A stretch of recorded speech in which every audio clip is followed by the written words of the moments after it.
on est en combat d'épée pour le dernier jour de ce centre.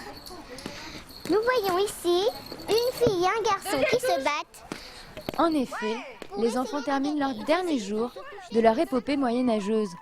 Ce voyage dans le temps a été organisé par l'accueil collectif des mineurs du Centre des Marauds. En partenariat avec la ville de Troyes, un mois d'activités insolites. Découverte d'enluminures à la médiathèque, atelier de calligraphie et de blason à l'Hôtel-Dieu. Un programme riche en histoire. Chaque semaine, il y avait un thème différent. Il y a eu une semaine où on a uniquement parlé costumes. La deuxième semaine, c'était sur l'hygiène au Moyen-Âge. La troisième semaine, c'était les codes de la chevalerie. Et la quatrième semaine, c'était tout ce qui concernait les épices, les légumes.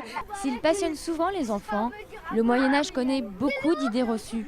Les combattre, c'est toute l'initiative de Stanislas Massieu. Ce passionné a prêté main forte aux animateurs. On a travaillé sur du fond, sur casser les idées préconçues, faire en sorte que les enfants aient une meilleure vision du Moyen-Âge.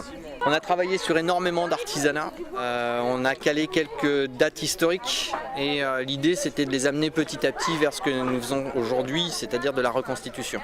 Et c'est pas quelque chose qui s'est fait sur simplement une journée ou 2 journées. L'aventure moyenâgeuse se clôt donc en grande fête, duel, banquet, tout y est. À cette occasion, les parents ont été conviés. Ils ont pu découvrir ainsi les réalisations de leurs bambins. Alors ça, c'est des pochettes fabriquées avec du cuir, fait en cuir. Je vais m'en servir comme un porte-monnaie.